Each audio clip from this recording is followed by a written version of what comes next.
वह वो press gallery जो नेशनल असम्बली है उसके सामने खड़े हैं तमाम दोस्त PRA के मेंबर्स। और इस हुकूमत ने ये मैं तो कहूँगा एक बदमाशी करते हुए आज मीडिया का गला घुटा है।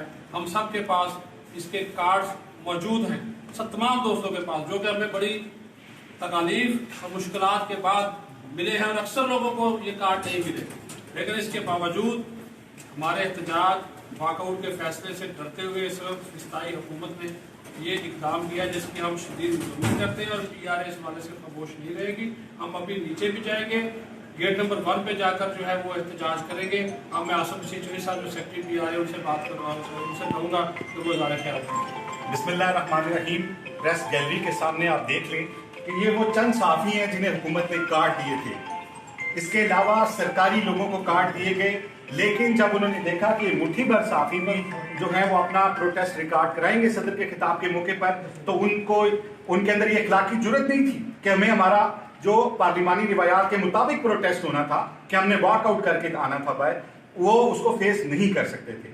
वजीर इत्तलात इसके पीछे एक एक सहाफी का नाम काटते रहे। मेरा नाम उन्होंने लिस्ट से 2 मरतबा काटा। स्पीकर की मुदाखलत में मुझे ये कार्ड मिला।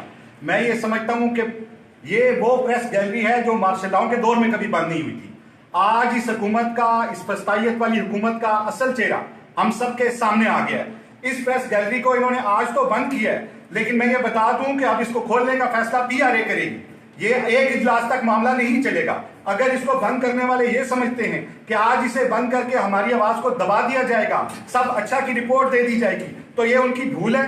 PRA आज से अपनी जो एहतजाजी तहरीक है और प्रोटेस्ट का एक सिलसिला है उसका अनाउंसमेंट अभी एक अपने हंगामी इजलास के बाद करेगी। और अभी भी वक्त है कि इजलास से पहले इस गैलरी को खोल दिया जाए।